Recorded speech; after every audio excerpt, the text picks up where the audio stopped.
hip hop and wrestling. All right. So, SmackDown of May 30th, 2025. So, you didn't see all of this show, but that's okay. I'll get you caught up pretty quick. I watched it. And the show flowed pretty good. So, most things, at least the most important things, probably showed up on your feed anyway. So, we'll go ahead and get started. Basically, it was in Tennessee, Knoxville, if I recall. And that's Bianca Belair's hometown. Bianca hometown. Yeah. Right. So she's out there celebrating. They're singing the Rocky Top theme song and all that good stuff. And here comes the beautiful but proceed with caution Naomi to say, hey, it is so good to see you again, Bianca. And then it got creepy because when she talked about not answering her calls, her text messages or whatever, she said, hey, I stopped by your house while I was here and let myself in. I looked at your family album on the table and blase. She's like, what? Right. What is it about breaking in people's homes and wrestling? I don't get it. Yeah, it's a thing. I think it even happens with it was an AEW. Was it somebody went to Swerve's crib or something like that? Hangman went to Swerve's crib and Swerve went to Hangman's crib. That's why they hate each other so much. I'm sorry. Hangman burned Swerve's crib to the ground. Yeah, he set it on fire. Yeah. You remember when Edge was feuding with Seth Rollins and Seth Rollins went to his crib in Asheville? Do you recall that? No, I don't remember that one. The main ones I remember when Stone Cold went to Brian Pillman's crib. Oh yeah. I remember when he pulled out the Glock. Yeah. And then the camera cut off and then went to like the TV static. And then I remember when Kevin Owens just popped up at Sami Zayn's crib and he was like looking through the door and stuff, like the windows, and with his family. Yeah, you're right. It's a thing, man. It's a trend. Yeah, Triple H was at WrestleMania 25. He popped up at Randy Orton's crib, threw him through a window. I think he barged in with a sledgehammer through the door or whatever. Breaking and entering is just a thing in wrestling. But I digress. So Naomi was started to talk like, hey, it'd be unfortunate if you end up in a wheelchair like your mom. And I was like, damn, is Bianca going to throw that punch yet? She's holding back. But, lo and behold, when Naomi's in the ring, Jade Cargill isn't too far behind. So she came out there to try to lay the smack down. But then my boo, Nia Jax, came out. And lo and behold, we got a 3-way match to qualify for the Money in the Bank. And Naomi got the victory, surprisingly.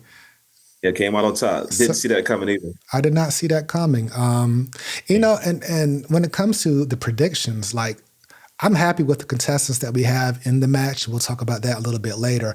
I'm just surprised a lot of the top stars, a lot of the big names are not in it. So no Jade, no Nia Jax, no Bianca because she's injured. But Naomi's representing, and she's athletic, so she'll probably be really good in a ladder match. So that should be good. But this match right here, it was cool.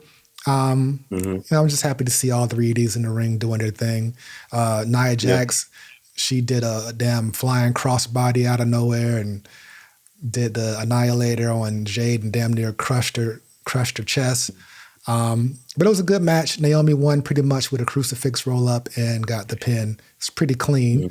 And now she's on her way to Money in the Bank. So not much more to say about that. But I just love to see our queens in the ring.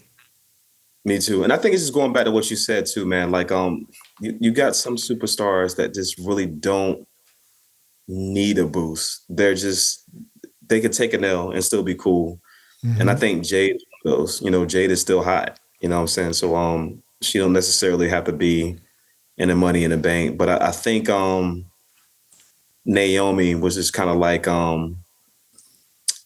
they were trying to figure her out. And like I said, I love that it made her a heel.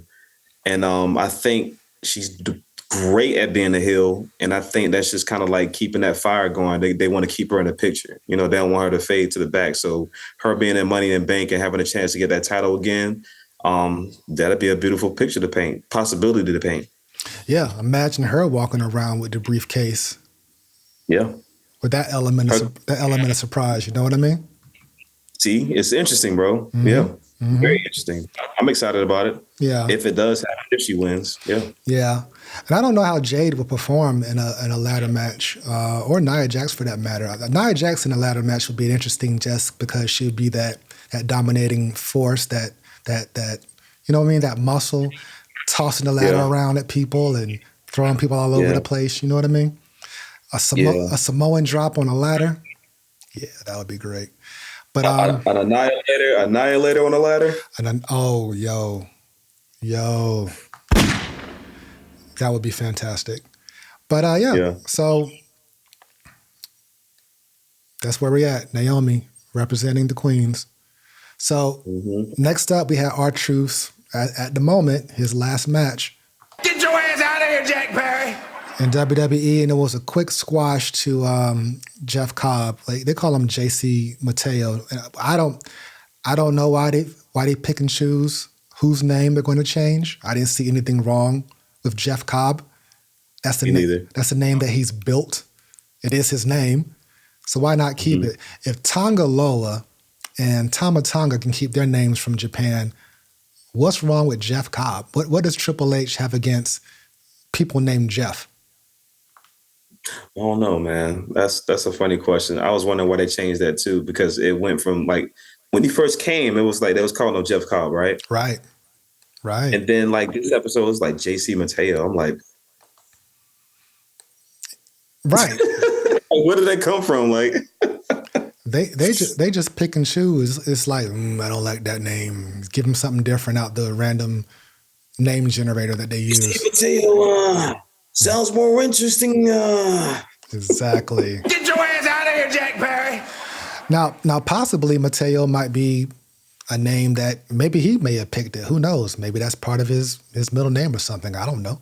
But in the meantime, like every name, we'll get used to it. I remember when the Giant turned to Big Show, and I was like, this name is trash.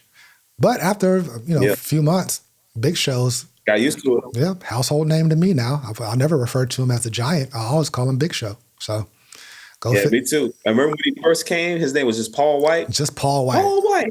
Now that right there, you can't be, that tall and just walk around. Your name is Paul Wright. Get your ass out of here, Jack Perry. But I digress. Paul White for the win. Paul White for the win. Right. Oh, man, Paul. You got to have some big, destructive, mean, menacing type of name, Yeah. But Paul White sounds kind of like foreman or something. Like, yeah, sounds like your manager. Sounds like the director. Yeah. Yeah.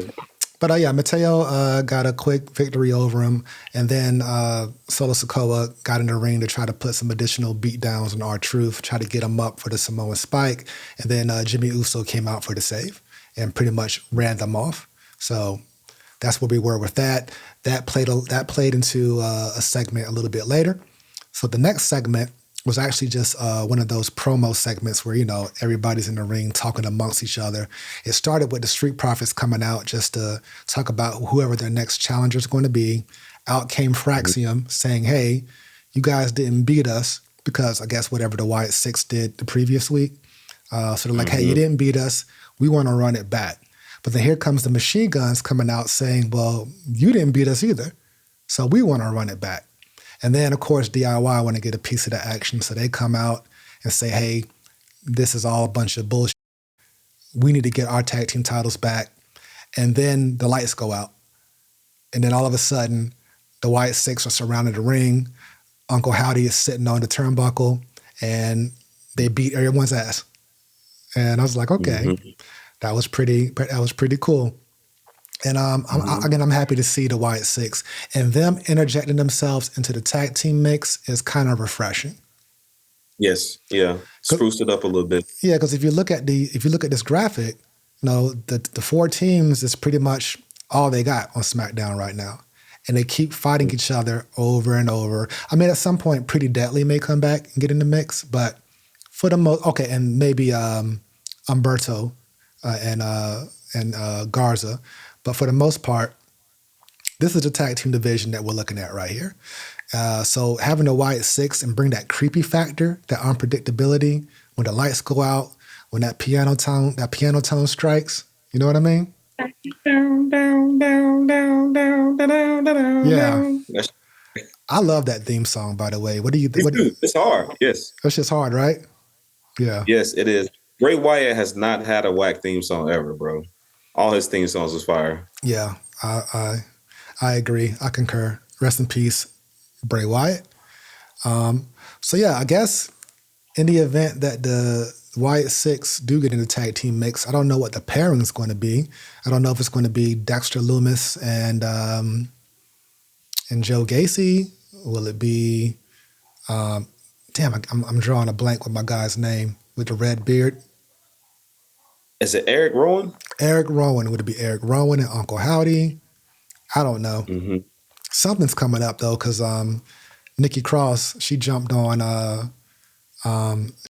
Why am I forgetting? Yeah, I forgot her name too. Yeah. Mm-hmm. Well, let me tell you something, brother. What you gonna do? Why am I having a brain fart on Johnny Gargano's wife? I know. I can't think of her name either.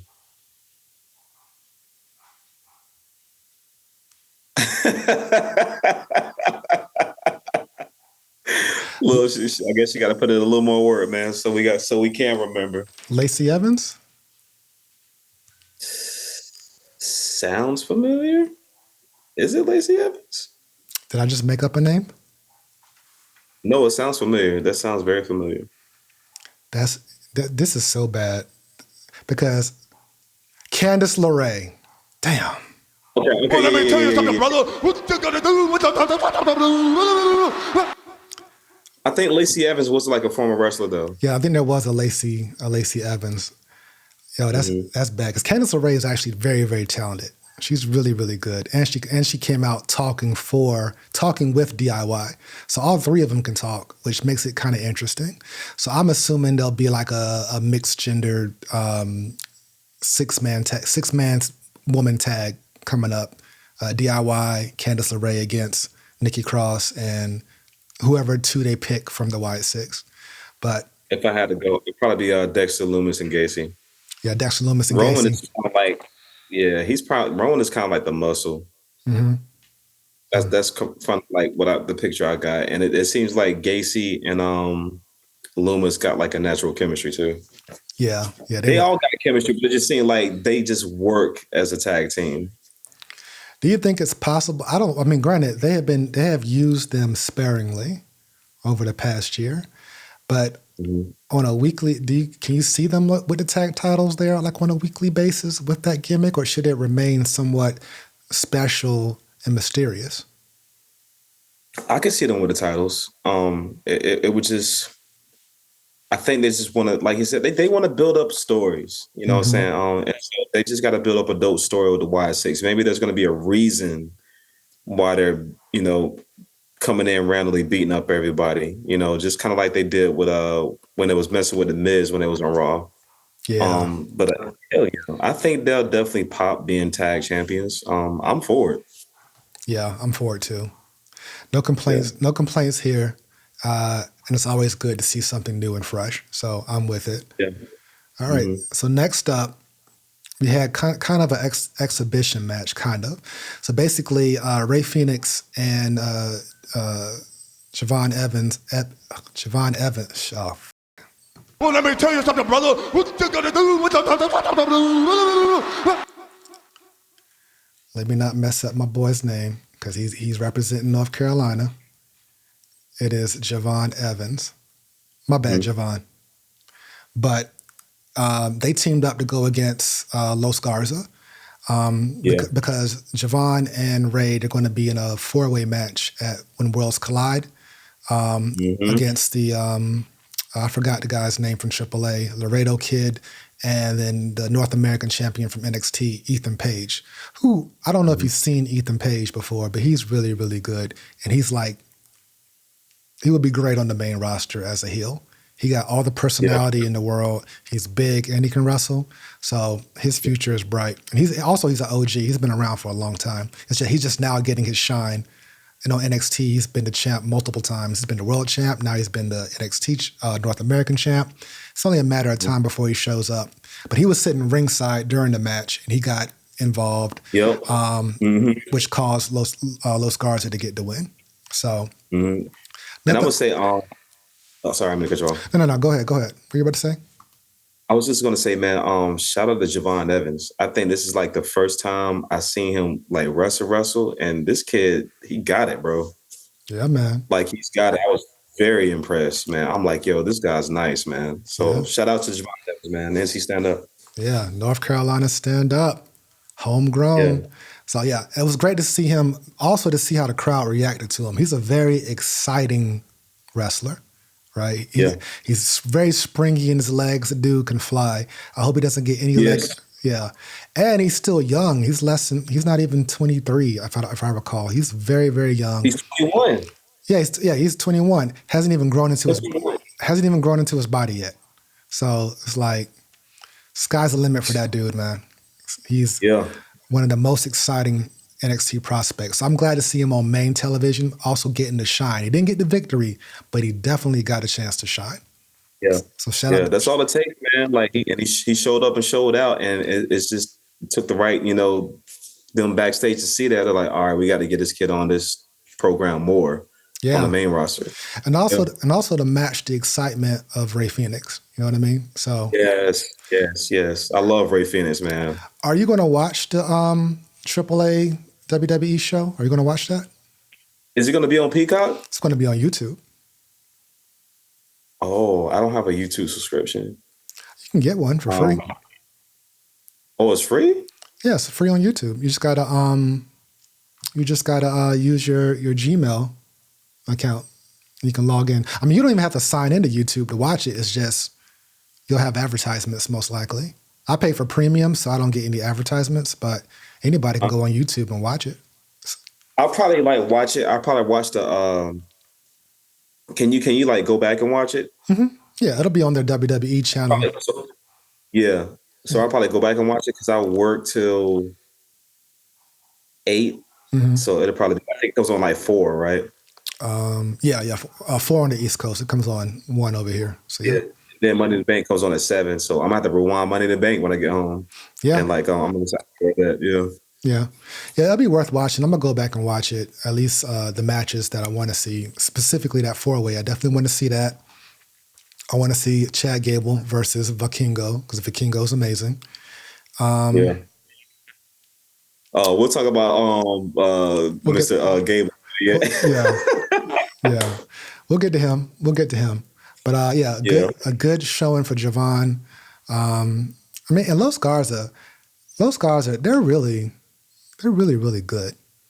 They are. They are really good. It's just they don't get it. They don't get geeked out, and for some reason, it seems as if they're trying to do something with Humberto, being a little defiant in their interaction. You notice that? Yeah. Yes. I think eventually something gonna happen to where they turn on him, and then that's going to be kind of like the start of them getting a title run or building towards it. But like I said, they're just making these stories. The story got to be got to make it believable. You know what I'm saying? So they cooking, man. They cooking. There's so many damn things cooking with all of these different characters, and it's very exciting, bro. Yeah, very exciting. They got to get some victories under their belt. They got to beat up some geeks. Because they also got really cool double team maneuvers and whatnot. They do. Yeah. And that's when you're a tag team, you got a good double team move. Mm-hmm. But we'll see. All right. So next we had Zelina Vega versus Alba Fyre. Impromptu match that was set up in the back. You know how they set up that match in the back. Nick Aldis is back there like, oh, this match sounds good. I'll go ahead and book it for tonight, whatever. So Chelsea Green had on her mask. She took it off and tried to hit Zelina with it. She missed, accidentally hit Piper Niven, excuse me. Zelina got the victory over Alba Fyre. Nothing much, nothing special, but Zelina is still the champ. And I assume she's going to continue to feud with Chelsea for a little bit longer. Mhm. She's already beat her, but I guess they're going to probably have another match. Still, sad to not see Chelsea in the Money in the Bank match, but it's cool. Me too. It's You cool. know, I love Chelsea. You know, that's my boo. Yeah, I love Chelsea. She's such a great act. But we'll see what they got in store. You think Chelsea's going to get that belt back? I think so. You think so? I'd love, Zelina. Like I said, I think she's come a long way. She's definitely stepped it up, over the last year. I just think, but when it comes to like championships, you want somebody with, a lot of personality and somebody who's a natural. And I think, Chelsea just got it, bro. Mm-hmm. She's always had it, and she's funny, and her character is so believable. But like I said, maybe she won't, but maybe they're gonna stick with Zelina and try to build her up, because it's all about character building, and going back to what you said, some people don't even need it. And I think, Chelsea losing is not hurting her, because people still love Chelsea. Like, I still love her, and like, you still rock with her too. So that says a lot. Well, there's so much talent on the undercard that can go after that ain't got nothing going on. I mean, Jay can go for it. Nia can go for it. Who else is on the SmackDown roster? B-Fab. Yeah, we got B-Fab. We got Michin. Bailey when she comes back. Yep. Candice LeRae. Mm-hmm. I mean, who else? I'm trying to think of who else was in that tournament in the first place. But, they only have Asuka's on Raw. Asuka's on Raw, but she's hurt. Who's to say she won't come back and be like SmackDown? Be a SmackDown talent. It depends if they want to keep the Kabuki Warriors together or not. You know what I'm saying? Yeah, we're going to take a look at we're going to have to do a deep analysis of the SmackDown women's roster. Because the same thing is what I'm thinking about the IC title, the women's IC title. Like, who's in the mid card that can keep that title popping after Lyra's done with Becky? You know what I mean? But we'll talk about that. Yeah. Yeah. So next, Damian Priest came out, did a program. He did a promo. It was pretty funny. He was like, "Hey, you pushed me to my limit, Drew. We had a great fight, but I still can't stand your ass."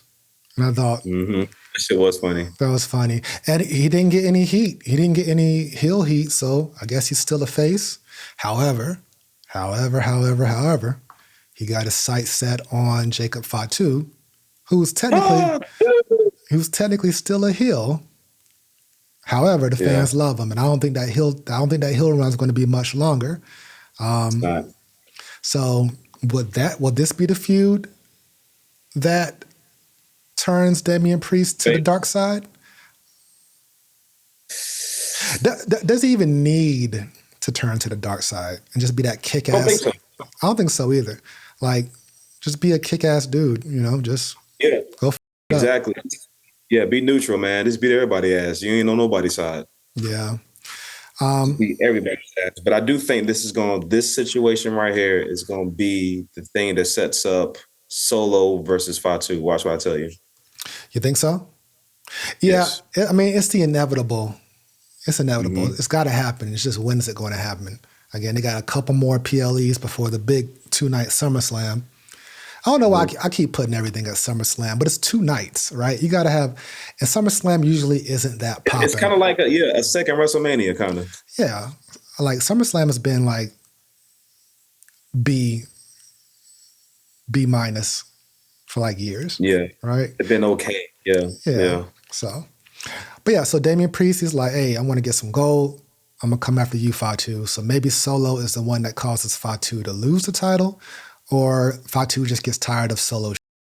We'll get on that a little bit later, because next up, I was really excited to see that Fatu was actually in a qualifying match. And I don't know why I keep getting disappointed by the wrestler that I want to win is in the qualifying match, but does not win. They figure out some way for that not to happen.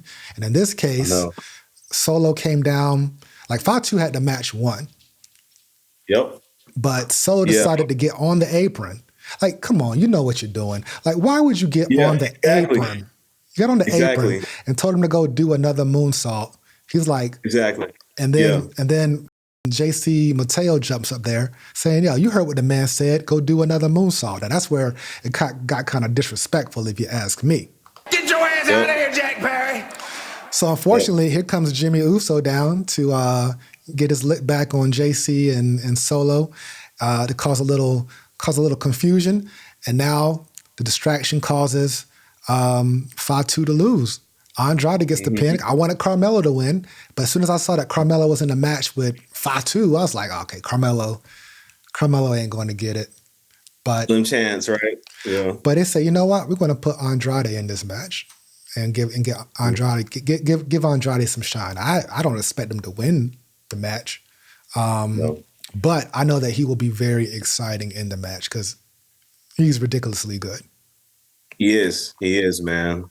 He is. He looks great. Like he's built, man, and he can high fly, bro. Like I like the moonsault he does, and then he misses you, then he does another backflip and hit you. Yeah. Like Andrade is an exciting wrestler.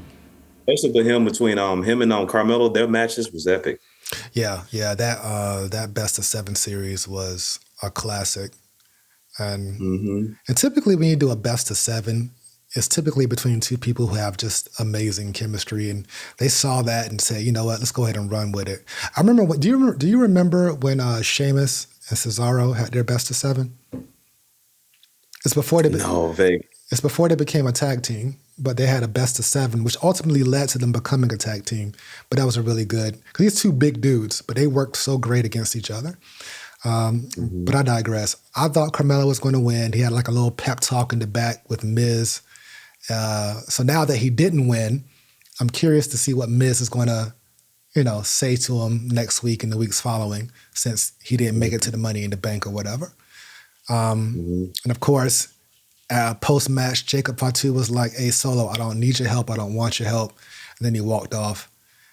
So clearly, we see where this is going. At some point, he's getting that thumb to the throat, Samoan Spike, and now it's on. I mean, I cannot wait to see Fatu beat Solo Sikoa's ass, bro. That's right, because you do not like Solo Sikoa. I can't stand Solo, bro. I'm sorry. I can't stand him, bro. I can't stand Solo, bro. Get your ass out of here, Jack Perry. Can't stand him, bro. Even with you're not enjoying this new personality that he's showing. He's not acting like a mob boss anymore. You're not feeling it. Nope. Hey. All right. Well, maybe this feud will make you a believer. Maybe not. But I'm interested to see these two mean guys, get it on. So I am. I'm interested in the match, but yeah. I'm ready to see. I want to see Fatu beat his ass. But hey, who's to say that Solo Sikoa doesn't take that U.S. title off of Fatu? Might turn into, or it turns into a 3-way feud with those two and Damian Priest. See, that element makes it even more interesting. Like Fatu he's already annoyed. He's already annoyed with Solo as it is. And now here comes Damian Priest talking about he want to get some too. Mr. All Gas No Brakes is like, hey, I ain't gonna run from no challenge, but my damn cousin over here tripping. He's doing too much. Yeah, so way too damn much. And who's to say like Jimmy won't get involved and like help maybe like help Fatu secure the title. Yeah, like maybe he'll get Solo, like distract him or something. I don't know. Jimmy might hold a grudge. He might hold a grudge against Fatu. I don't know. All is forgiven in wrestling. But but Jimmy's still pissed at his own little brother still. So why the hell he gonna pair up with his cousin, his crazy cousin first? He ain't made up with his own brother yet. Little bro tripping. That's what I'm saying, but that would make it perfect though. Like they feud, like him and Solo, for a little bit. I mean, technically, like he causes Solo to lose. You know what I'm saying? If Solo gets if that is a possibility, like Solo versus Fatu for the title, and Solo gets a chance, and then Jimmy causes Solo to lose, and then that'll give him a chance to feud and resolve their issues.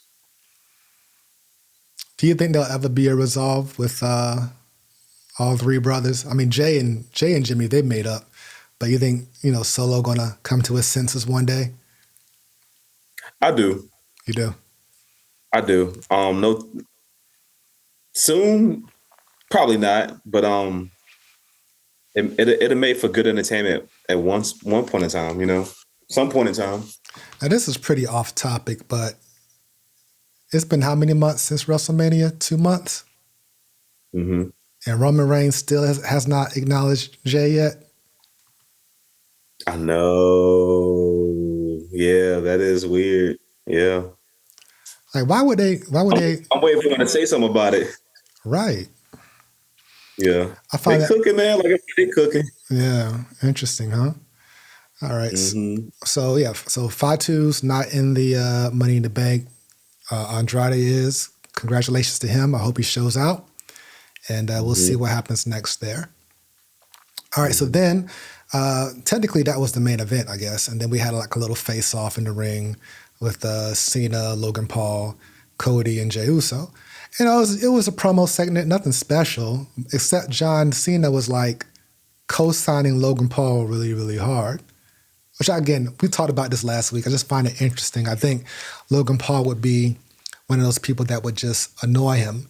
And we kind of got a taste of that in a sense. But Logan Paul got the mic, cut a pretty great promo, if you ask me. Logan Paul's a really good talker, too. Yes.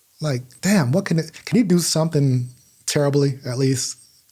But he doesn't. He just doesn't. He's just that dude. It's like a duck to water. He's special. But cut a good promo pretty much saying that he's the future. So when John Cena goes away, he's going to take the torch and run with it. Whatever. At some point, Logan Paul will be the world champion. One of the titles. Hopefully no time soon, but at some point he will be.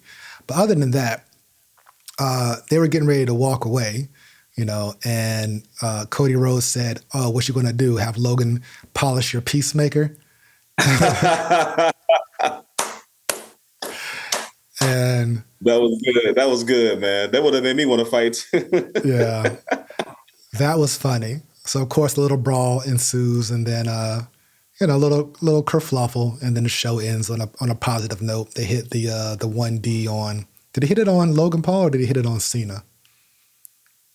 I think it was it Logan Paul? I think it was Logan Paul. Okay. But one thing, when Cena was getting ready to walk away, when, they challenged him to fight right then and there, Logan Paul was like, come on, let's do it. Like Bishop and Juice wanted to go rob the damn liquor store. And John Cena was like, hold up. Like, what? And Logan's like, we ain't going to go and fight them? And John Cena was sitting there like, no, we're not. But I was wondering, like, is that like are they planting a seed that they're not on the same page? Could be, man. Did you notice that? No, I didn't peep that. Yeah. But that is strange. Yeah, when Jey Uso was like, we can do this right now, right here, right now, John Cena's like, nah. Oh, okay. It's okay. Yeah. Logan tapped him on the shoulder like, come on, like, what we going to do? And that's when the polish the peacemaker line got said. You know what I mean? Look, same thing like in Juice. This is scared. Right. That's why I was like Bishop and Juice. That's what Logan Paul was at the moment. So yeah, so that was SmackDown. It was a cool, easy to watch episode. I think if I had to watch it live, I don't watch any of these shows live. I let at least an hour go by, just so I can fast forward because 3 hours is a long time. It's a long fucking time. And apparently they're not going back to 2 hours anytime soon. They were supposed to this summer, but then USA Network was like, nah, we like it this way. So they're going to stay 3 hours for however long. But I thought it was a lot better when it was a 2 hour show. But again, it's a Friday night, and that's just me being selfish probably. I'm sure a lot of people got time to watch, from 8 to 11 on a Friday night. Yeah, it's the weekend. Yeah, so I won't knock it. All right, so let's get into Raw. Give me 1 second. Right now, you're checking out VSOP. Hip-hop and wrestling.